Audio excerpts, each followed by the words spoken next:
Hello everybody, welcome to Red Tool House. Today we're going to do a little challenge. It's a challenge for myself. Can I generate enough cash from recycling just junk and scrap metal laying around here on the farm to fund some of the concrete work I want to do to get my gravel and my sand I need?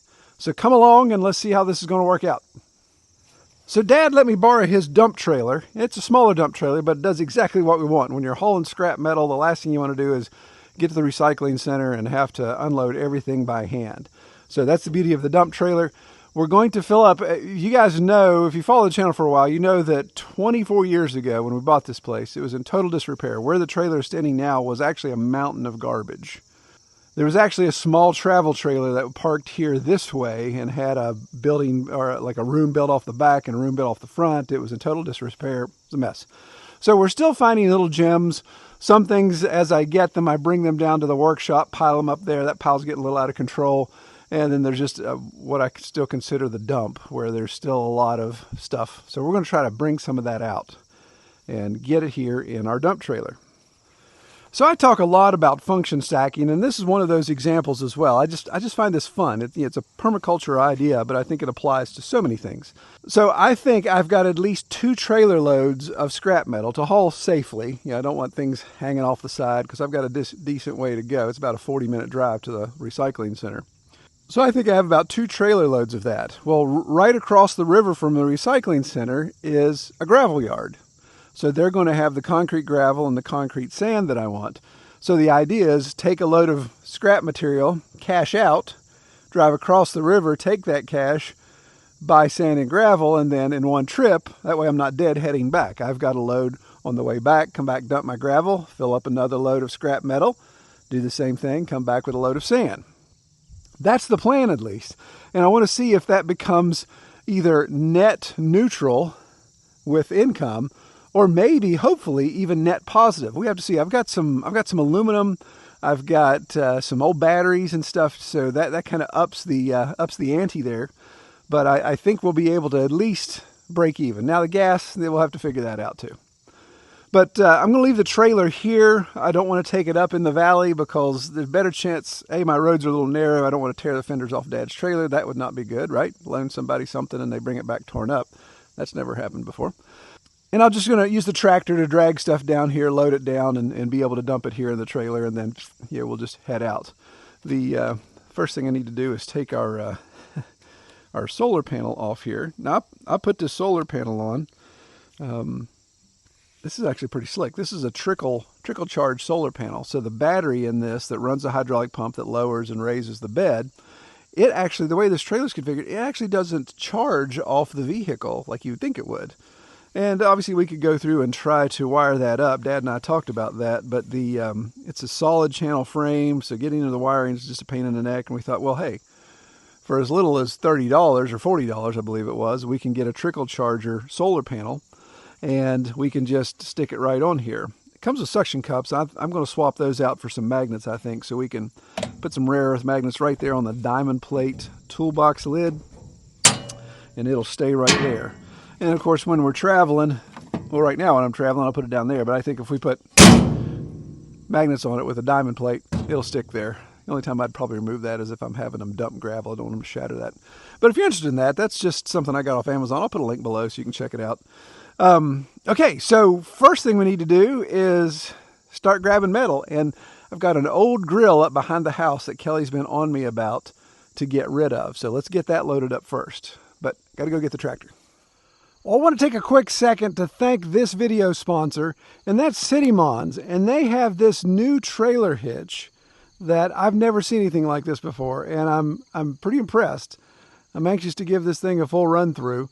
But it's what looks to be like a standard hitch. I had to put a standard ball on it. We've got a 2-inch drop, and it has a locking mechanism. You think, okay, that's no different than any other hitch that has a locking mechanism. Well, let me show you something. And this is something that goes back. They've addressed an issue that's been in my mind for forever. And I'm going to grab my old hitch and show you what I'm talking about. So here's my old hitch. And as you know, hitch goes into the receiver.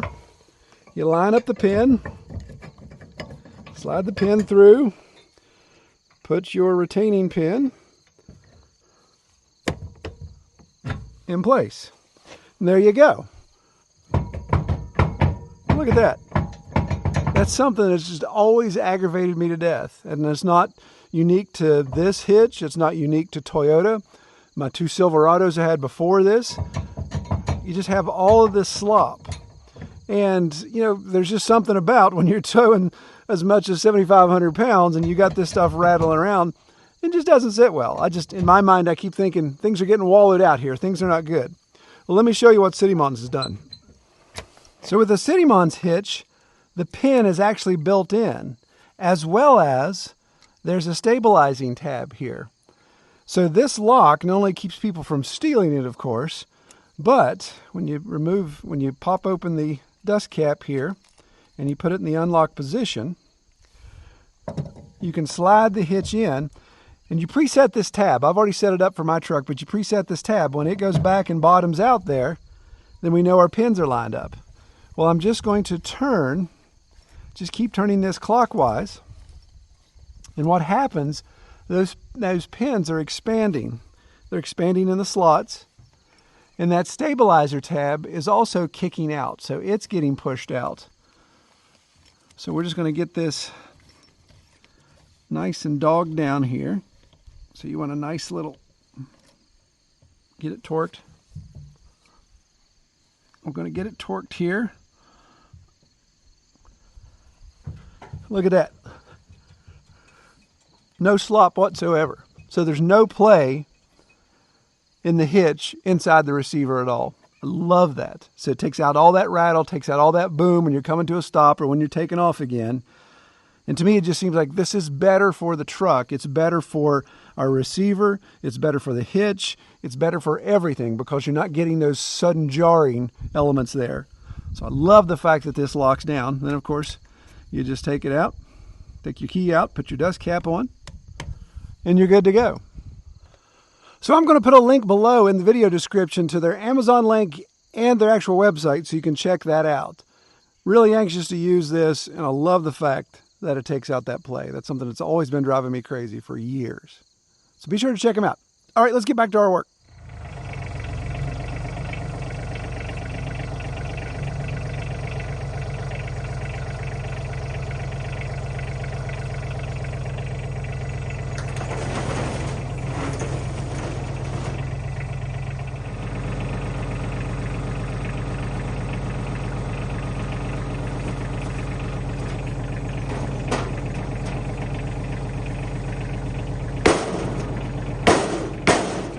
Double bird.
So believe it or not, there is a method to my madness. I wanted to get the big stuff first and the stuff that's visibly in the way. So I knew this old washing machine and this refrigerator were lying on the edge of the road next to where we go to the retreat. And it's just one of those things that hadn't made it up the priority list for me to drag it out in the last 24 years. But now it is. So I want to get the big stuff in here that's visible, and then we have to go up to the dump on the second load. We'll see. I, of course, come back with all the small stuff around the workshop, the smaller scrap metal pieces that I can fill in the blanks. Recognize that I've got the refrigerator, but I don't have the refrigerator door, so I have a feeling it's buried up there in that same spot. So we'll dig around up there. In that same spot, just further up the creek, maybe 10 feet, is a hot water tank. So we're going to fish it out and get it stuffed in here as well. Wish I had a compactor to compact this stuff more. I think I'll try to take the bucket and push this, at least try to get this flappy part shoved over against the wall a little bit without tearing out the sidewalls out of Dad's trailer.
Okay, so it's the next morning, brisk morning at that, 45 degrees this morning. Absolutely love it.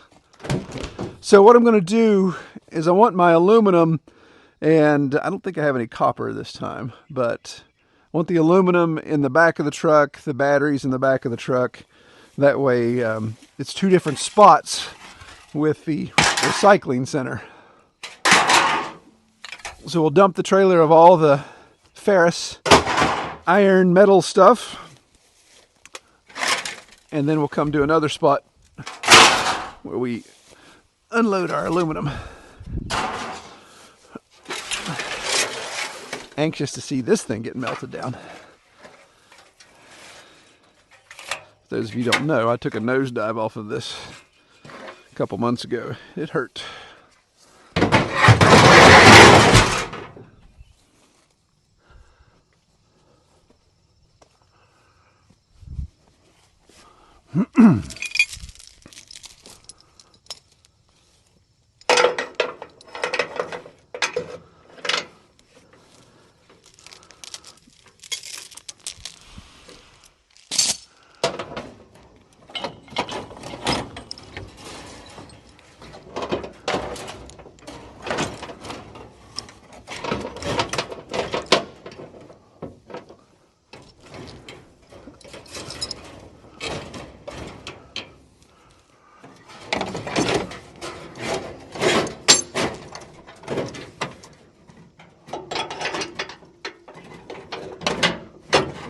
tail like that. Got a bit of a drop to it. More than, he runs a big dually, so he can handle that drop. I, on the other hand, may have a little bit of issue with this much drop.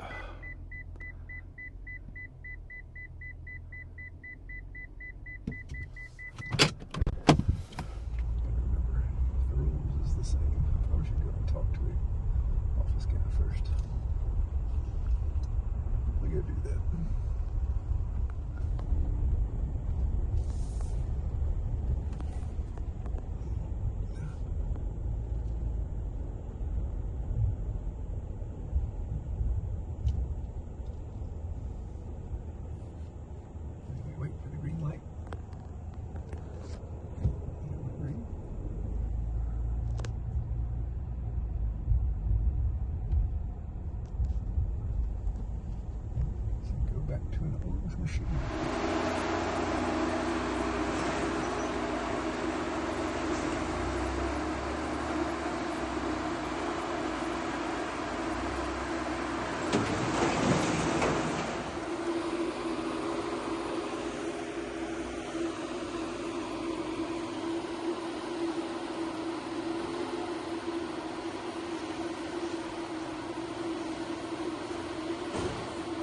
All right, so we just dropped off, as you saw Liam videoed us dumping the trailer, took the aluminum and the batteries in.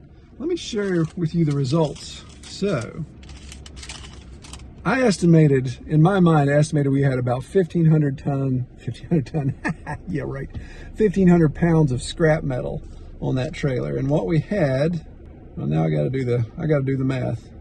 Oh yeah, so my gross was 9,600 pounds, so that's what the truck weighed, everything, the truck and the trailer and all the stuff in it.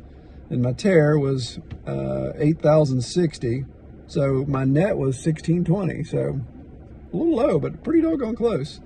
And right now that's going for 7 cents a pound, so that gave us $113.40. I had 13 pounds in lead acid batteries at 12 cents a pound. And that gave me $1.56. Woo-hoo. And then I had 27 pounds of mixed aluminum, including the death trap letter. That is 40 cents a pound, so that gave me $10.80. So that was definitely worth the haul, wasn't it, Liam? Mm-hmm. Yeah. So now we're off to the gravel yard to spend this money on gravel.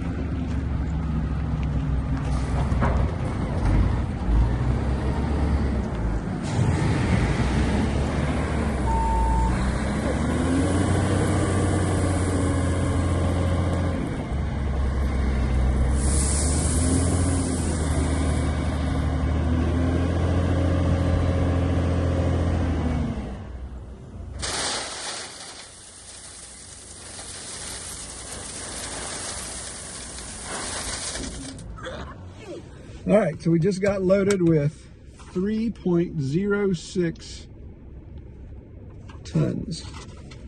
And it's been a while since I've priced gravel, but the unit price on that is $36.30 a ton. So with tax and everything, we came to $117.74. That means we got about $9 of folding money left, Liam. And we are weighted. Oh my goodness. I'm hoping I don't drag with this hitch drop, I'm hoping I don't drag the jack stand going home, but we're gonna be quite Ginger and maybe even a little Marianne on the way home. So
So I don't think this load is as heavy as the first load. And it's not because we ran out of junk. I still have plenty of junk to carry. It's obviously run out of space in the trailer. There's a lot of negative space because this is a huge chest freezer here that I had to compress. This is a washing machine. Let's see, we've got 3 car hoods. We've got a stove, various sheet metal from those type of things, different places kind of blasted apart. Got a couple ovens. So, you know, the cubes, boxes, those type of things, trying to crush those down with the tractor bucket could only get so far. But I was able to get this chest freezer really compacted nicely. So, a lot more gaps, but I'm gonna guess. So last time we were just over 1,500, about 1,600 pounds. I'm going to guess 1,100 pounds this time. So we'll see. So tomorrow, first thing in the morning, I'm going to hitch up, go dump again, pick up 2 tons of sand, and then see what that looks like.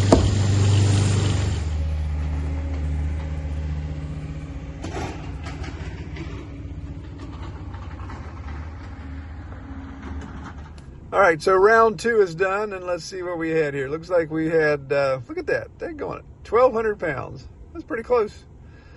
And that came to $78. And then I had 1 battery, came to $1.44. And it looks like they round down. So instead of $79.44, I got 79 even. So I believe that should cover my sand. But we'll go get that next.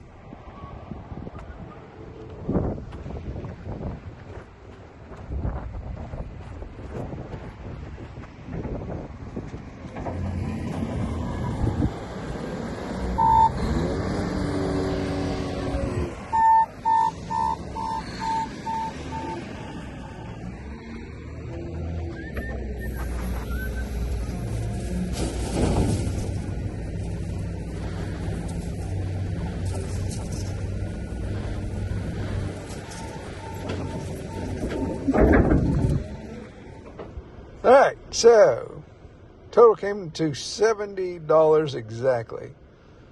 So unit rate 31.15, 66.04. Got to give the government their share, $70. So I am +9.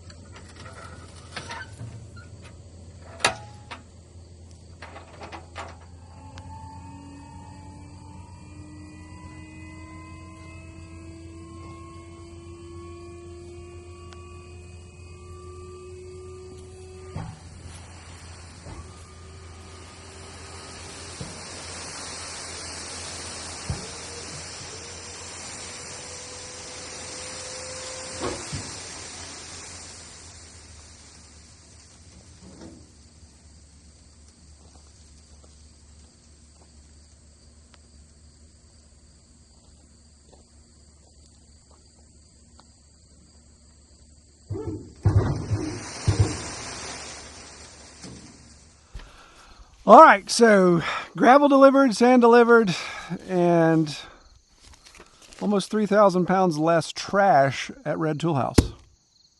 Okay, so let's look at the tally here. So day 1, taking 1,620 pounds of scrap iron at 7 cents a pound, $113.40. Add our batteries and some aluminum, $126 even. I always round down on the cents. I think that's interesting. I have to talk to Gary about that. So I mentioned that was 7 cents a pound, and that was August the 22nd. So fast forward to here this last time, September the 6th, and metal's already gone down ½ cent, so 6.5 cents. And we had 1,200 pounds. It's a pretty good guess by me, I think. Yeah, blind squirrel gets a nut every once in a while. So 1,200 pounds, I had 1 battery, $1.44 for that. So 1,200 pounds, $78 plus the $1.44 gave us 79 even. So those of you that can do easy math, that is what? That's $205. So let's look at our aggregate that we bought. So our first run of gravel, got number 57s. We got 3 tons of that. Taxes and everything came to $117.74. And then our next run of sand, We got concrete sand. We've got 2 tons of that. And actually we got 2.1 tons of that. And that was $70 even. So you add that up, and that's $187.74. So we're what, $3, $13, $12 plus 5, about $17 to the plus. So $17 into the black, but we've got to factor in gas. So the old Fundra here, she gets about 16 miles to a gallon without a payload. So I'm going to estimate that we probably drop down to about 12 miles to the gallon. It is 20 miles, one trip. So that's 40 miles back. And then another trip is another 40. So that's 80 miles. So if we did 12 miles to a gallon, then that's what, 7, 8? So yeah, between about 7.5 gallons. At the running rate right now of $3, that's what, 21, that's 22, about $23.50. So about $23. So we're actually in the red, I think, about $5, which isn't too bad in the grand scheme of things. I'll take it.